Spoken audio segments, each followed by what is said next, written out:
Antes de entrar de lleno al tema y decirles el nombre de la prédica, me gustaría hacerles una pregunta a cada uno de ustedes, o mejor dicho, que ustedes se hagan una pregunta y que se den un tiempo, 1 minuto, 2 minutitos, para meditar en ella y que sean muy honestos con la respuesta que se vayan a dar, ¿no? Quiero que cada uno de ustedes se pregunte, ¿por qué están hoy aquí?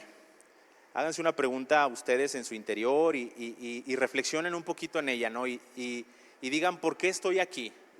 ¿Por qué estás tú hoy, esta mañana aquí? ¿Por qué cada domingo dispones de tu tiempo para levantarte temprano, para alistarte, para venir y estar aquí en este lugar? Analiza esta pregunta, tómate 1 minuto y de verdad haz este ejercicio con plena conciencia. Pregúntate a ti mismo por qué estás aquí. Bien, tal vez algunos estamos aquí porque decimos, pues es mi obligación estar. Tal vez otros estamos aquí por primera vez. Tal vez algunos venimos pues por costumbre.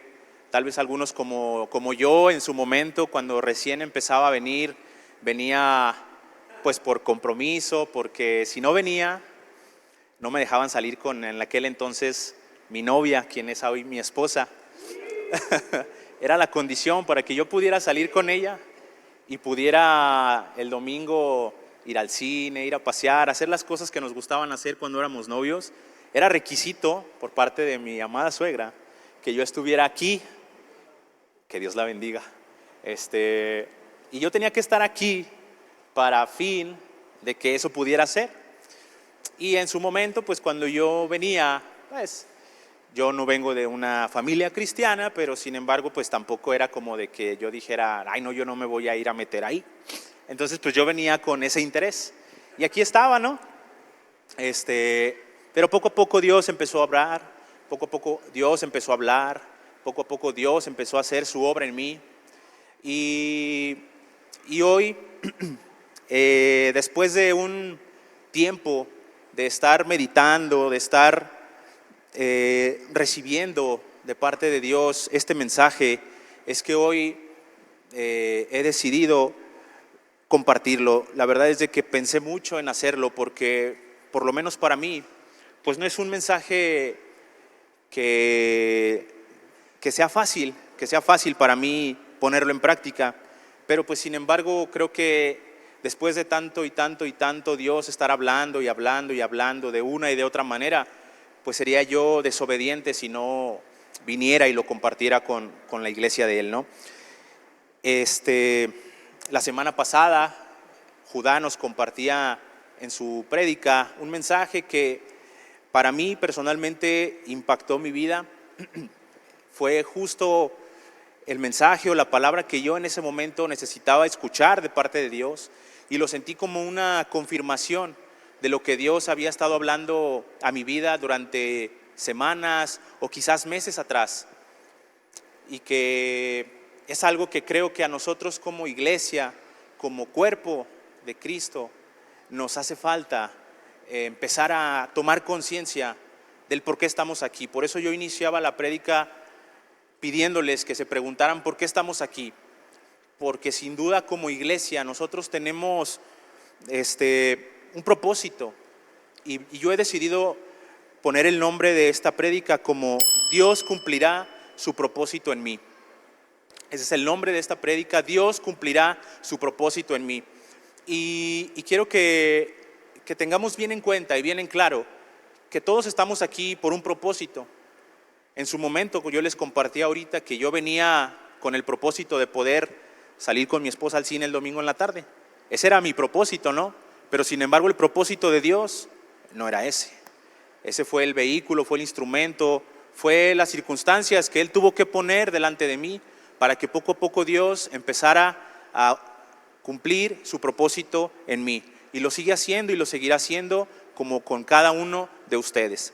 Nosotros a veces tenemos un propósito o creemos tenerlo, pero sin embargo Dios tiene un propósito que no necesariamente es el mismo que yo creo que tiene para mi vida. Y es ahí donde quiero que esta mañana pongamos mucho énfasis en cuál es ese propósito, por qué estoy aquí. Que tú de verdad puedas analizar en tu interior y decir por qué estoy aquí. Que no sea nada más por por una costumbre, que no sea nada más porque así me enseñaron desde que nací, sino que de verdad puedas hacerlo guiado por ese propósito que Dios tiene para tu vida.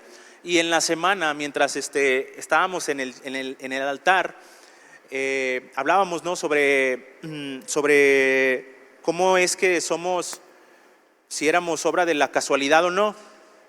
Pero hubo un versículo que, por eso les digo, Dios hablando y hablando y hablando. Y hubo un versículo que llamó mucho mi atención y que lo sentí también como una confirmación de lo que Dios estaba hablando a mi vida. Y es el Salmo 138:8. Les voy a pedir, por favor, que me ayuden en su Biblia buscando el Salmo 138:8.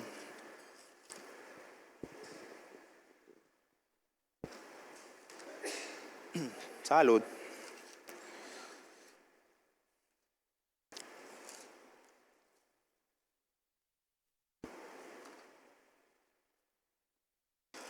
Y por los nervios ya se me estaba olvidando orar. O si oré, no, si oré, ¿verdad? Más bien por los nervios se me olvidó que oré. Perdón. Salmo 138:8 dice: Jehová cumplirá su propósito en mí. Tu misericordia, oh Jehová, es para siempre. No desampares la obra de tus manos. Y en el tema que compartíamos en el altar, el énfasis se hacía sobre la segunda parte de este versículo, en el cual decía que no desampares la obra de tus manos, porque nos compartían en el altar, el mensaje principal era que fuimos creados por Él, que no somos obra de la casualidad, sino que hemos sido hechos por Él.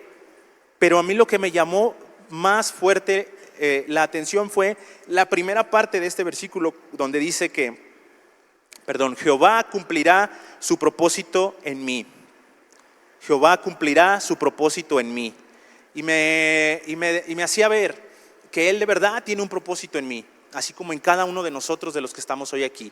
Él tiene un propósito específico para mí y para ti. A veces ni siquiera nos hemos puesto a pensar cuál será ese propósito, por qué estoy aquí, y andamos por la vida pues simplemente porque tenemos que andar. Y yo les compartía el martes en el altar que en este proceso del cual les hablaba al principio, de que Dios estaba hablando y hablando y hablando a mi vida, era: ¿qué estás haciendo? ¿Qué estás haciendo? Hasta este día, ¿tú qué estás haciendo? Y era una palabra muy fuerte y que me confrontaba, porque me hacía sentir como que algo no estaba haciendo bien, como que me estaba faltando de hacer algo, porque el propósito de Dios va mucho más allá de simplemente trabajar, comprar una casa, comprar un carro, mantener a mi familia, dar educación a mis hijos, cuidar a mi casa. Esa es una parte importante, evidentemente, de nuestro propósito en esta vida. Con esto no les quiero decir que no es importante y que busquen su propósito en Dios y dejen de lado sus obligaciones. Claro que no. Sobre todo si eres varón, pues es tu obligación. Pero la palabra que Dios hablaba a mi vida era: pero yo te he hecho para algo más. Mi propósito para tu vida es algo más de solamente que te levantes a las 6:30 de la mañana, que te alistes para ir a trabajar y que regreses cansado de haber trabajado, para postrarte en el sillón y ver la televisión porque estuviste cansado de trabajar, y dormir y descansar para prepararme para el día siguiente nuevamente, tener la misma rutina, y así cada día y cada día y cada día y cada día. Y yo les compartía también en el altar que a veces, como personas, o por lo menos yo voy a hablar por mí, hacemos planes, hago planes de, bueno, yo ahorita tengo 36 años, esa es mi edad en esta vida, y no, ya no estoy tan chavo. Y humanamente yo decía, bueno, pues yo la verdad es de que pues voy a trabajar duro de aquí a los 40 años, y me voy a esforzar y voy a trabajar para formar un patrimonio, y pasado los 40, 45, 50 años, pues entonces sí, ya habré hecho algo y tendré tiempo para entonces sí cumplir el propósito por el cual Dios me ha traído a esta vida. Y yo humanamente hacía esos planes y decía, bueno, yo de los de los 0 a los 10 años hice tal cosa, de los 10 a los 20, y ya tenía bien estructurado mi plan de vida. Pero cuando yo escuchaba o cuando Dios hablaba y me mostraba esto, me hacía ver pues que no necesariamente son así las cosas. Yo espero poder llegar a viejo y ver a mis hijos tener hijos y poder cargar a mis nietos, y ha sido un plan que junto con mi esposa hemos trabajado para que, si Dios lo permite, así sea, pero no sé si de verdad sea la voluntad de Dios que eso suceda. Y en ese perseguir ese sueño, tal vez estoy dejando de lado el propósito por el cual Dios me ha creado y me ha traído a este lugar. Porque humanamente tal vez he hecho lo que me corresponde como varón de mi casa, pero espiritualmente tal vez no he hecho el propósito por el cual Dios me tiene hoy aquí esta mañana. Y es ahí donde quiero que cada uno de nosotros pensemos y analicemos si de verdad estamos cumpliendo ese propósito. Porque de verdad el propósito, lo que sí es un sentir fuerte dentro de mí, es que es mucho más allá de esto. Cuando vemos las circunstancias que hay allá afuera, cuando vemos los problemas, cuando vemos las dificultades, cuando vemos las calamidades, cuando vemos tantas y tantas cosas que están pasando, es cuando yo digo, vamos mucho más allá de lo que estamos haciendo. Porque a veces estamos encerrados en nuestra burbuja espiritual como iglesia y decimos, aquí estamos seguros porque Dios está conmigo y Él me cobija y Él no permitirá que nada malo me suceda.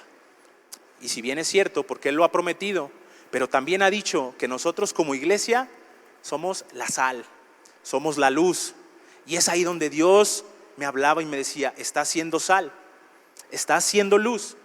De verdad, todo eso que yo te he dado, ¿lo estás usando para mi obra o simplemente lo estás usando para ti y para tu beneficio personal?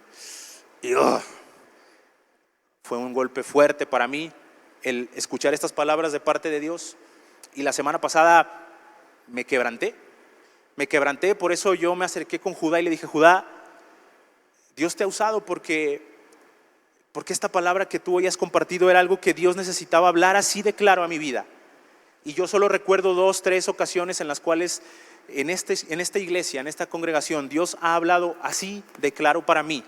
En estos 15 años de conocer de Él, ha habido, me imagino que tal vez a ustedes les ha pasado igual, pero ha habido 2, 3 ocasiones en las cuales yo he sentido ese llamado tan directo, tan fuerte y tan claro, en la cual Él tocó mi vida y habló a mi corazón y me hizo ver que Él tenía un propósito mucho más allá de lo que hasta hoy yo estaba haciendo.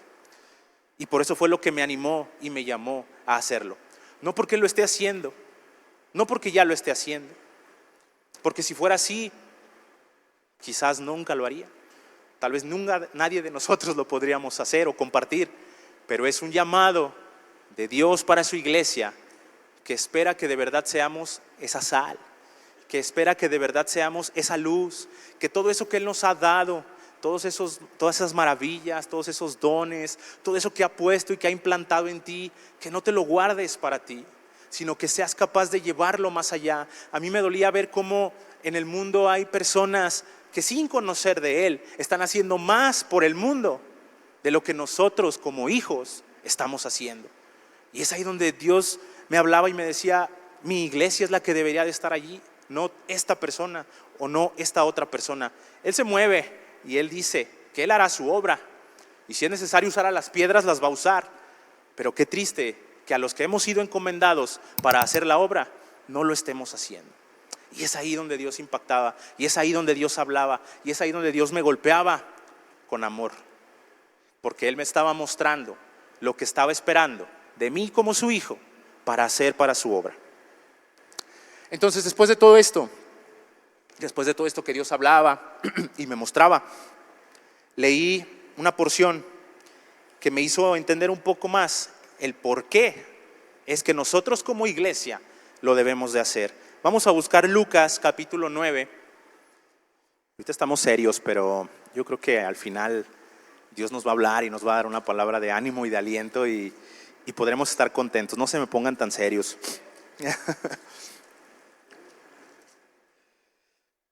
Lucas 9, versículo 23 al 25.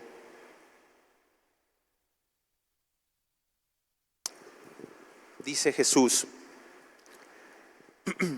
Jesús estaba anunciando su muerte y decía a todos: si alguno quiere venir en pos de mí, niéguese a sí mismo, tome su cruz cada día y sígame. Porque todo el que quiera salvar su vida, la perderá. Y todo el que pierda su vida por causa de mí, éste la salvará.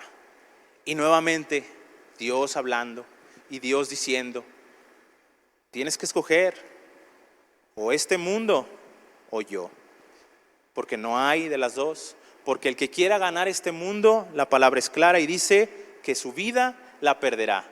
Porque tenemos que entender y recordar que nosotros hemos sido constituidos como seres eternos.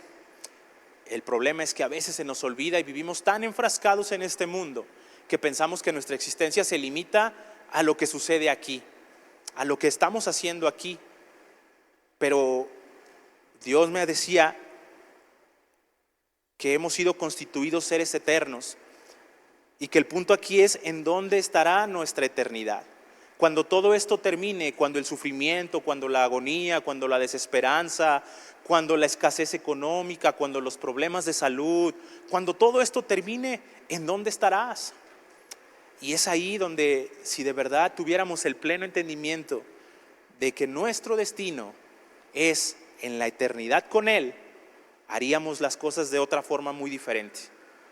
Porque el sacrificio de Cristo en la cruz fue un sacrificio de amor y de misericordia sobre cada uno de nosotros. Y Él decía que tomemos su cruz y le sigamos. Y de la misma manera, el martes que estábamos en el altar, yo les compartía que el tema de la cruz y del sacrificio de Jesús es algo que a veces de verdad, como iglesia, como hijos, lo sabemos y se nos ha predicado y lo tenemos tal vez claro, pero siento, es una percepción, que tal vez lo tenemos claro solamente al nivel intelectual, que conocemos y sabemos lo que Jesús padeció en la cruz, pero creo que tristemente no hemos ido a lo más profundo de esta enseñanza. Y me atrevo a decir esto porque si fuera así, la iglesia de Dios sería diferente. Solo en el intelecto entendemos que Jesús murió y resucitó y sabemos que Él tenía que hacerlo para que nuestros pecados fueran perdonados. Y por causa de que lo creemos y lo hemos reconocido es que hoy somos salvos. Pero yo les decía el martes en el altar, el tema de la cruz tiene que ser mucho más profundo, de que no se quede solamente como una enseñanza más, porque es la base de nuestra fe. Si tú no crees y no has experimentado en carne viva el dolor que Jesús padeció en la cruz por cada uno de nosotros, ¿cómo te vas a compadecer de ese dolor? ¿Y cómo vas a poder hacer lo que Jesús nos pide si ni siquiera tenemos claro ese dolor y la magnitud de ese dolor que Jesús experimentó en esa cruz? Cuando Jesús fue a la cruz, tuvo que padecer mucho sufrimiento y dolor. Y una enseñanza que hace tiempo escuché, a mí me hizo ver y entender el nivel de dolor que Jesús experimentó cuando estaba ahí en ese lugar. Primero que nada, de acuerdo a los médicos y este sentido de sufrimiento humano que Él experimentó, porque tenemos que recordar que Él era un ser humano, Él tenía miedo. Recuerden ustedes la oración que hizo: si es posible pasar esta copa de mí. Él sabía a lo que iba. Humanamente Él tenía miedo de lo que iba a pasar. Tú cuando vas a que te pongan una inyección contra la influenza, ¿cómo estás? Todo miedoso y todo estresado del piquetito que te van a dar. Imagínate sabiendo lo que iba a padecer Jesús, ¿cómo estarías? Sudando gotas de sangre. Y Él, estando ahí en ese lugar, solo una cosa tenía en mente. Una cosa tenía en mente, y éramos nosotros. Éramos nosotros. Él no estaba pensando en sí mismo. Él no estaba pensando en su gloria. Él no estaba pensando en que iba a ser reconocido. Él no estaba pensando que iba a ser recordado como el mártir para la salvación del mundo. Él no estaba pensando en eso, porque hasta eso hubiera sido un pensamiento egoísta. Él estaba pensando en nosotros, en cada uno de nosotros. Y en esta enseñanza que yo escuchaba, me hizo también pensar y reflexionar, porque a veces decimos, los judíos lo mataron, los judíos son los culpables del sacrificio de Jesús, pero sin embargo, si no entendemos que no fueron solo ellos, sino fuimos todos nosotros, porque por causa del pecado de la humanidad, es de que Él fue en la cruz, Dios literalmente volteó su rostro de Él, de su Hijo amado en quien tenía complacencia. Por causa del pecado de la humanidad, es que Dios dijo, yo me volteo y no lo reconozco más, porque Él es pecado, porque ha sido hecho pecado por causa del pecado de todos nosotros. Entonces quien le mató no fueron solo los judíos, fuimos todos nosotros por causa de nuestro pecado.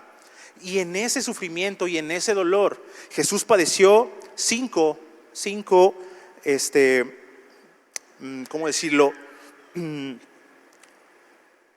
5 formas de lesión que humanamente conocemos como la primera es la contusión. Cuando Jesús fue, antes de empezar la pasión, Él fue golpeado.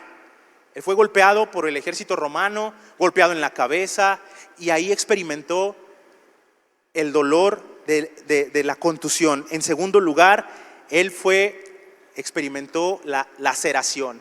Cuando Él fue golpeado con látigos por el ejército romano, por las prácticas que en ese momento tenían, su espalda, fue lacerada con un látigo que, de acuerdo a lo que yo he visto, eran látigos no así suavecitos ni nada más, sino que tenían pinzas o algo así que se encarnaban en la carne de Cristo, y cuando era jalado el látigo se traía la carne de Jesús. O sea, no era nada más el golpe, sino era el gancho que se clavaba en su espalda y era arrancada la piel, y su piel era lacerada.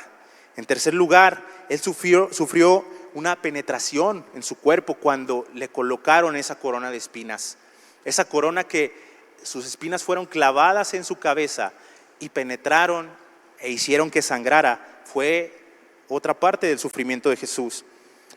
Jesús también tuvo perforación cuando fueron sus manos y sus pies clavadas con los clavos. Fue perforado su cuerpo en sus manos y en sus pies.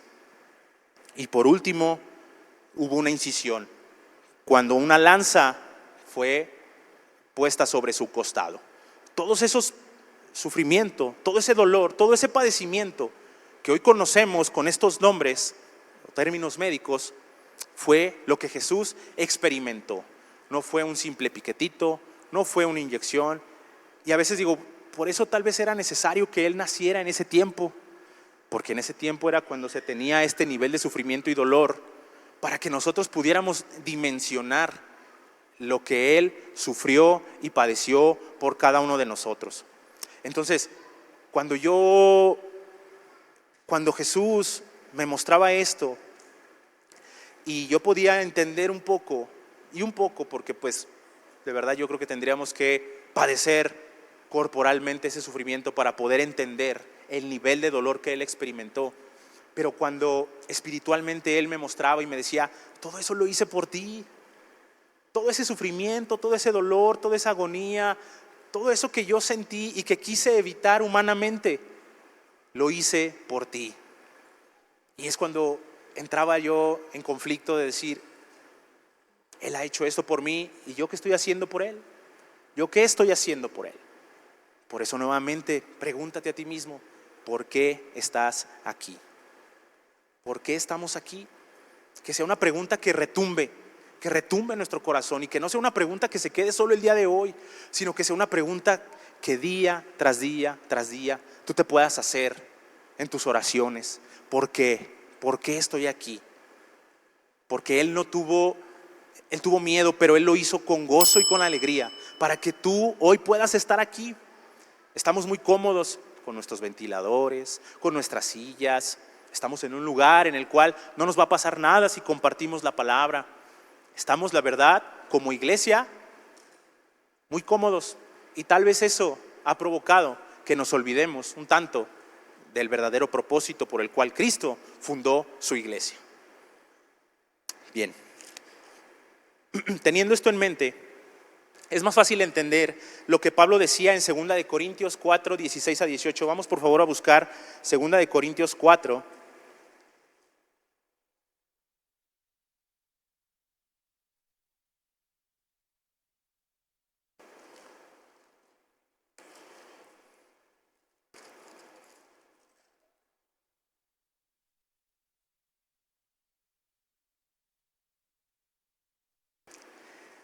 Del versículo 16 al 18 dice: por tanto no desmayamos, antes, aunque este nuestro hombre exterior se va desgastando, el interior no obstante se renueva de día en día, porque esta leve tribulación momentánea produce en nosotros un cada vez más excelente y eterno peso de alegría.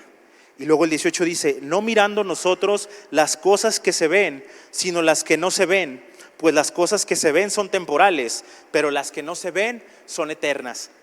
Y ahí nuevamente yo caí a cuentas de que lo verdaderamente importante es lo que no vemos. Generalmente le damos más importancia a lo que vemos, a lo que podemos sentir, a lo que podemos palpar, a lo que podemos tocar, a lo que las demás personas pueden ver que yo he hecho. Y nos vamos a la apariencia, a lo que de verdad se pueda ver. Pero lo verdaderamente importante y lo que nosotros como cuerpo, como iglesia, y lo decía Pablo, era lo que no se ve, lo eterno. Es ahí donde tenemos que construir, es ahí donde tenemos que edificar, es en eso en lo que tendríamos que trabajar, es en eso lo que debemos de procurar día con día, lo que no se ve, lo eterno. El utilizar esos dones, esos talentos, todo eso que Dios ha puesto y ha sembrado en ti, en tu interior, para su reino, para su gloria, para hacer de verdad esa iglesia que cumpla el propósito por el cual ha sido creada y constituida por Él. Es ahí donde Pablo decía que nos tenemos que fijar, que nos tenemos que preocupar, no en lo que vemos. Sí, vuelvo a lo mismo, insisto, es importante tu trabajo, es importante tu casa, es importante hacer lo que humanamente hacemos día con día, pero no debe de ser eso lo verdaderamente importante en tu vida, no debe de regir eso nuestra vida. Eso es solamente el trabajo secular que tenemos para vivir, pero lo verdaderamente importante debe de ser lo que hacemos para la eternidad, lo que hoy no vemos, pero que será nuestra recompensa en la eternidad. Es ahí donde tenemos que trabajar, es ahí donde tenemos que construir tesoros, es ahí donde tenemos que trabajar para construir en la eternidad cuando estemos reinando juntamente con Él. Como les decía en un inicio, Dios hablaba a mi vida y me hablabas también sobre la importancia de la unidad de la iglesia. Todo esto que yo sentía de que me faltaba hacer algo, de que Dios me estaba pidiendo, llamando, animando, mejor dicho, a cumplir su propósito en mi vida. No somos, y se nos ha dicho muchas veces, no somos llaneros solitarios. Nosotros pertenecemos y formamos parte de un cuerpo, que es la iglesia. Y es ahí donde Dios me hablaba y me decía: mi iglesia es la que tiene que levantarse y cumplir el propósito por el cual yo la he creado, por la cual yo la he constituido. Pero ¿qué pasa si en la iglesia no hay unidad? ¿Qué pasa si en la iglesia no hay unidad? Vamos a buscar Marcos capítulo 3, versículo 25.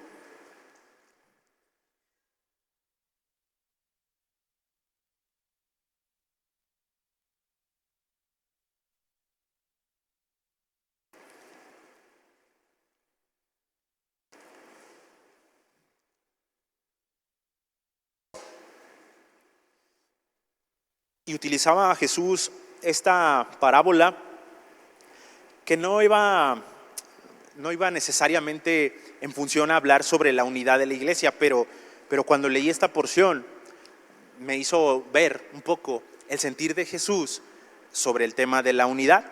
Y decía, les dije versículo 25, y si una casa está dividida contra sí misma, tal casa no puede permanecer. Previamente, unos versículos atrás, Jesús era señalado porque Él en su andar en esta tierra, sabemos que hizo milagros, que dio vista a los ciegos, que sacó demonios de los endemoniados y fue cuestionado sobre el poder que obraba en Él. Y le decían, los fariseos que actuaba por el poder de Satanás. Y sin embargo Jesús les contestaba y les decía, si fuera Satanás el que sacaba a los demonios, ¿cómo prosperaría el reino de Satanás? Porque una casa dividida no puede prosperar. Y era el mensaje que él quería transmitir en el sentido de la unidad. Si por el contrario, hablando de Satanás, si fuera Satanás realmente el que sacaba los espíritus inmundos y no había unidad en él, estaba destinado a perecer. Si lo trasladamos a nuestra iglesia cristiana, a la iglesia de Dios, si no hay unidad en el cuerpo, está destinada a perecer. Debe de haber unidad, debe de existir unidad en la iglesia, no en la iglesia como congregación, obviamente que debe de existir, pero el tema de hoy y de esta mañana va mucho más allá de la iglesia de Dios, de la iglesia de Cristo. Hoy tristemente vemos división, hoy tristemente vemos iglesias que siguen una enseñanza y otras que siguen otra enseñanza y otras que siguen otra enseñanza, y no nos ponemos de acuerdo como iglesia, siendo que el llamado es a la unidad, y ahorita lo vamos a ver un poquito más adelante. Pero es ahí donde como cuerpo necesitamos trabajar. La iglesia es muy grande y abarca todo el mundo, todos los creyentes, pero ¿qué hay de mí? ¿Qué hay de mí? La pregunta es ¿qué hay de mí? Yo formo parte de esa iglesia y yo como cuerpo, como parte de ese cuerpo, ¿en dónde estoy parado? ¿Qué estoy haciendo? ¿Qué función estoy cumpliendo? Es ahí donde Dios hablaba, es ahí donde Dios me decía, es ahí donde Dios me mostraba, yo te he creado con un propósito. Todos como cuerpo tenemos una función, como parte del cuerpo tenemos una función. No todos los miembros del cuerpo hacen lo mismo. Un dedo tiene una función, un ojo tiene una función, una oreja tiene una función. El dedo no va a estar viendo y escuchando, ¿verdad que no? El dedo tiene una función específica. De la misma manera nosotros, como parte del cuerpo, tenemos una función. ¿Y qué pasa cuando eso no sucede? Cuando no hay unidad. Viene lo que mencionaba aquí, ¿no? La casa está dividida contra sí misma, tal casa no puede permanecer. Por eso es de que no nos sorprendamos si vemos el mundo como hoy está, porque la creación, porque el cuerpo está dividido. Por eso el mundo está vuelto loco, patas para arriba, con ideas, con argumentos, con cosas que no están para nada apegadas a lo que es la voluntad de Dios. En algún punto de la historia, ese mensaje, eso que Dios quería para su pueblo, se perdió, se rompió. Y unos se fueron para un lado, otros se fueron para otro lado, otros se fueron para acá. No es que yo creo que más bien es acá, yo creo que más bien es acá, yo creo que más bien es acá. Y se rompió todo el esquema, todo el plan diseñado por Dios para su creación, se fue. Y por causa de esa división es que hoy las cosas están como están. Y los que quedamos, los que estamos, los que decimos creer y amar en Él, ¿qué estamos haciendo? Vamos a buscar por favor Efesios 4.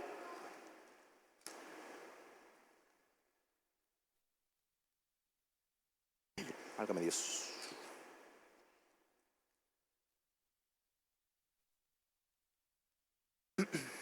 Y en esta parte de Efesios 4, me voy a ir un poquito rápido porque son varios versículos. Vamos a leer primero vamos a leer desde el versículo 1 hasta el versículo 6. Ahí estaba hablando nuevamente Pablo, y si se fijan el título de esta porción dice la unidad del Espíritu. Después de que hablábamos de esa división, Pablo hablaba sobre la unidad. Y vamos a ver qué dice Pablo acerca de la unidad.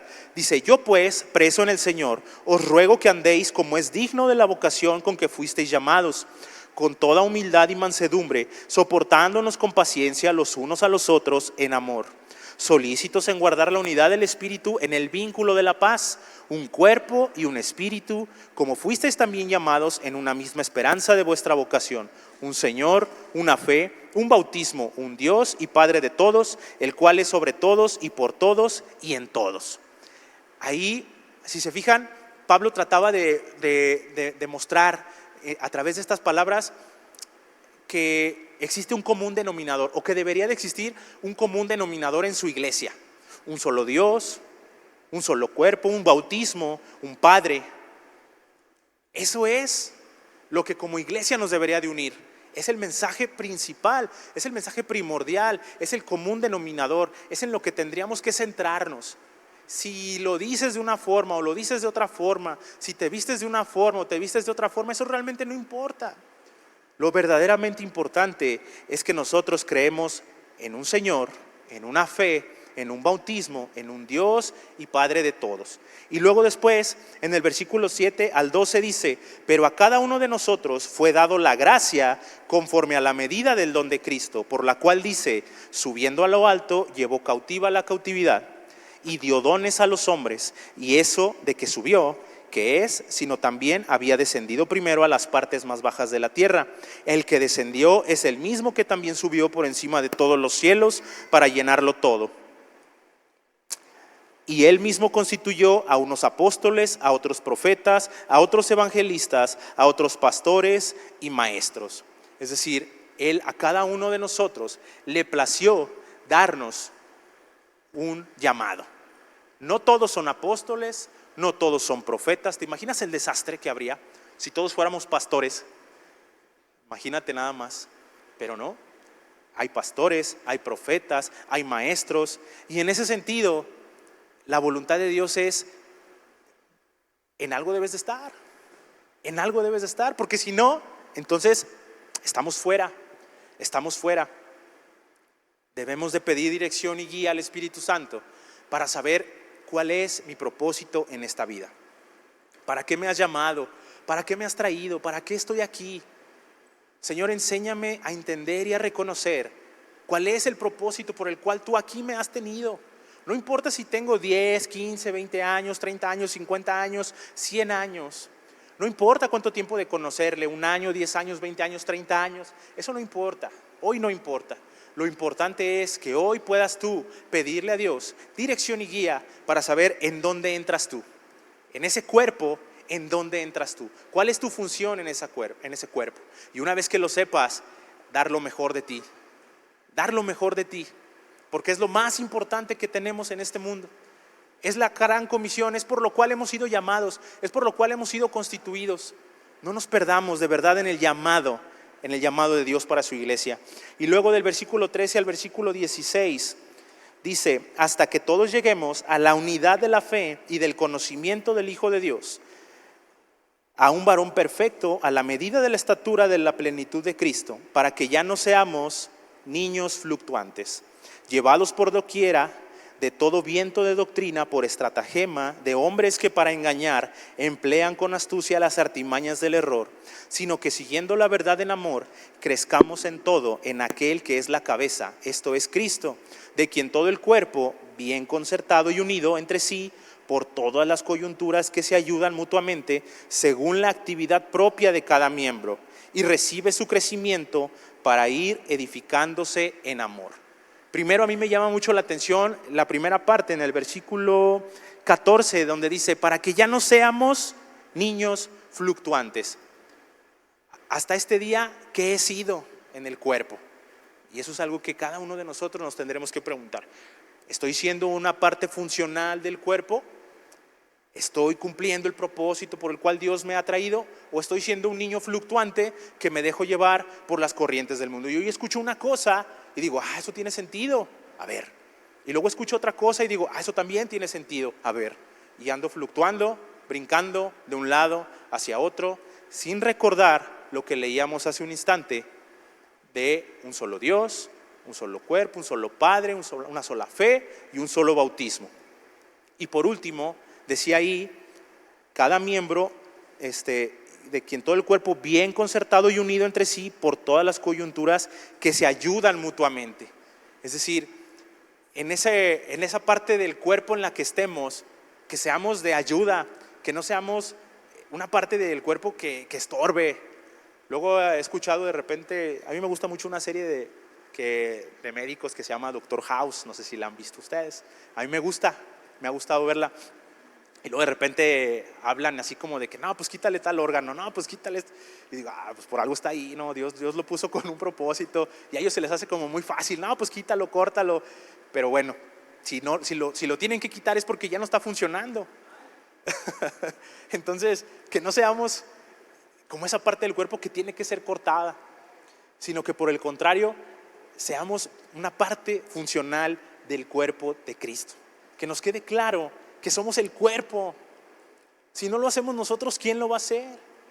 Es nuestro deber, es nuestra responsabilidad, es nuestra función hacerlo. Encuentra tu lugar en el cuerpo. Y hace unas semanas también ahí mismo en el altar compartimos. Por eso es importante ir a los altares, porque en los altares Dios de verdad habla, Dios se manifiesta. A mí en lo personal Dios me ha hablado y me ha mostrado muchas cosas y compartíamos un poquito de esto, ¿no? Y decíamos, no importa si te tocó ser uña, aunque seas uña en el cuerpo, sé la mejor uña que puede existir. No seas una uña amarillenta, de esas que luego tienen, ¿cómo se llama? Onicomicosis, y que la tienen que luego le tienen que andar poniendo de estas cremas que anuncian en la televisión. Sino que seamos la mejor uña, el mejor cabello, la mejor pestaña, así mira, bien enchinadita. Que seamos la mejor parte que nos toque ser. Y compartía una persona ahí en el altar y hizo una, ¿cómo decirlo? sobre esto del cuerpo y sobre una analogía, gracias pastor, una analogía de un corredor que, ahorita que estamos hablando del maratón de la próxima semana, que se prepara, ¿no?, para correr y se prepara físicamente y se alimenta adecuadamente y tú lo ves y dices, órale, está preparado, se ve que está listo para correr ese maratón. Pero imagínate que por debajo de su calzado tiene una uña podrida, desgastada. A los que han corrido, ¿qué se sentirá o qué se siente correr con una uña lastimada? No se puede, no se puede. A lo mejor tu preparación física te da para llegar, pero el problema con esa uña le va a impedir al corredor llegar en primer lugar. No va a poder llegar en primer lugar. ¿Por causa de qué? De una uña. Tenía sus piernas fuertes, estaba alimentado debidamente, toda su condición física estaba preparada para dar la carrera y llegar en primer lugar, pero la uña, mugre uña, no le permitió llegar en primer lugar. No importa si somos uña, el chiste es estar en el cuerpo y ser la mejor uña que pueda ser. Da todo por ser la mejor uña, da todo por ser lo mejor en ese cuerpo. Ahora, todo esto no lo hacemos para ganar algo. El hacer, el ir, el predicar, el compartir, el cumplir el propósito por el cual Dios nos ha creado, no lo hacemos para ganar algo, sino lo hacemos por amor a Él. Ahorita hablábamos y compartíamos de ese sacrificio de Cristo. Si no te duele lo que Cristo hizo por ti, entonces de verdad, mi estimado, yo no sé qué te pueda llegar a doler en esta vida. Si permanecemos indiferentes ante ese dolor de Cristo en la cruz por cada uno de nosotros, entonces de verdad, yo no sé qué más pueda compadecerse en tu corazón a tal forma, de tal grado, de tal manera que te anime y te levante de ese asiento, a hacer cosas distintas de lo que hasta hoy hemos estado haciendo, de reflexionar en mi vida, qué he hecho hasta este día. Cristo fue e hizo lo que tenía que hacer por amor a mí. ¿Y yo qué decido hacer con ese sacrificio? Darme la espalda. Ah, sí, ya soy salvo, ya tengo mi lugar ganado en la eternidad. Déjame sentarme a ver Doctor House. Ay. Por eso Pablo, en los últimos días, cuando estaba a punto de morir, le hablaba a Timoteo y le decía, vamos a buscar segunda de Timoteo, capítulo 1.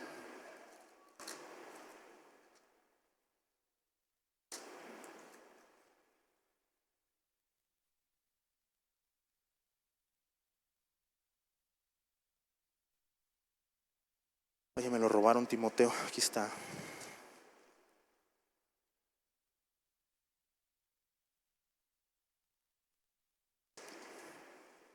Segunda de Timoteo, capítulo 1, versículos del 8 al 9. Les decía que ya estaba Pablo en las últimas, ya estaba preso, encadenado, lo estaban dando trato de delincuente y estaba ya él por, dice ahí, terminar la carrera. Él ya estaba por entregar el equipo, por colgar los tenis, por despedirse, por decir adiós, por encontrarse con su padre. Y le decía a Timoteo: por tanto, no te avergüences de dar testimonio de nuestro Señor, ni de mí, preso suyo, sino participa en las aflicciones por el Evangelio según el poder de Dios, quien nos salvó y llamó con llamamiento santo, no conforme a nuestras obras, sino según el propósito suyo y la gracia que nos fue dada en Cristo Jesús antes de los tiempos de los siglos. Dos cosas muy importantes aquí. En el versículo 8, cuando decía, en el 9, quien nos salvó y nos llamó con llamamiento santo, no conforme a nuestras obras. No hacemos esto para ganar nada. No hacemos esto para ganar la salvación. Yo no te pido que hoy hagamos y cumplamos el propósito como iglesia, porque de esa forma vamos a ganar la vida eterna. Porque la vida eterna ya la tenemos. Ya somos eternos. Date cuenta, ya eres un ser eterno. Dios ha puesto eternidad en cada uno de nosotros porque hemos sido hechos conforme a su imagen y semejanza. Y Él es eterno y nosotros somos eternos. No lo hacemos para ganar la eternidad. Lo hacemos para corresponder el gran amor que Él tuvo en la cruz por cada uno de nosotros. Porque Él murió, amén, y resucitó por ti y por mí. Si eso no te llena, si eso no te llama, si eso no te incomoda, si eso no te molesta, si eso no te hace sentir y entender que algo tenemos que hacer más, de verdad ya no sé qué más podamos hacer. Y luego decía en el mismo versículo 9, dice, sino según el propósito suyo.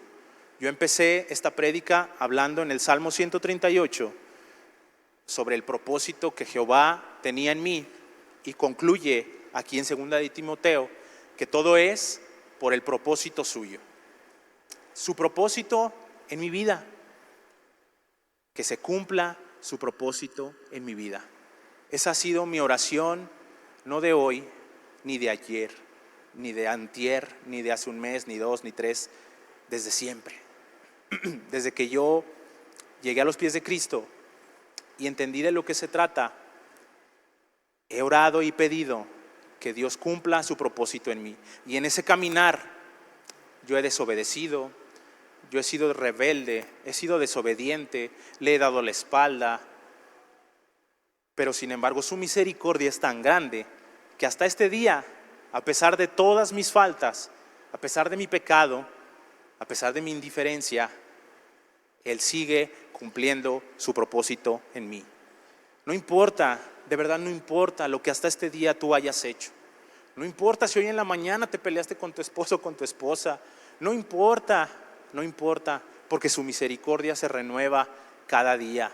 Y lo que Él quiere es cumplir su propósito en ti, por lo que te creó, por lo que te hizo, por lo que te formó. Él no nos creó nada más para divertirse allá en el cielo y ver cómo nos movíamos como hormiguitas. Tenemos un propósito. Pidámosle a Él que nos revele su propósito, que nos dé guía, que nos dé dirección, que hable a nuestra vida, que día con día podamos entender y reconocer y escuchar su voz, porque esto no te lo va a decir un predicador, no te lo va a decir un pastor, no te lo va a decir nadie, te lo va a decir Él. Pero si no le escuchas, ¿cómo quieres que te lo diga? Tienes que abrir tus ojos, tus oídos espirituales, tus oídos espirituales para escuchar la voz de tu Padre, para que te diga, yo te he creado y te he formado para esto. Y entonces sí, no estás solo, perteneces a mi iglesia. Aquí te quiero, haciendo para lo que te creé, para lo que te formé. Trabaja, estudia, esfuérzate. Te va a costar trabajo, nada es fácil ni nada es sencillo, pero para eso estoy contigo. No estás solo, no estamos solos, estamos con Él.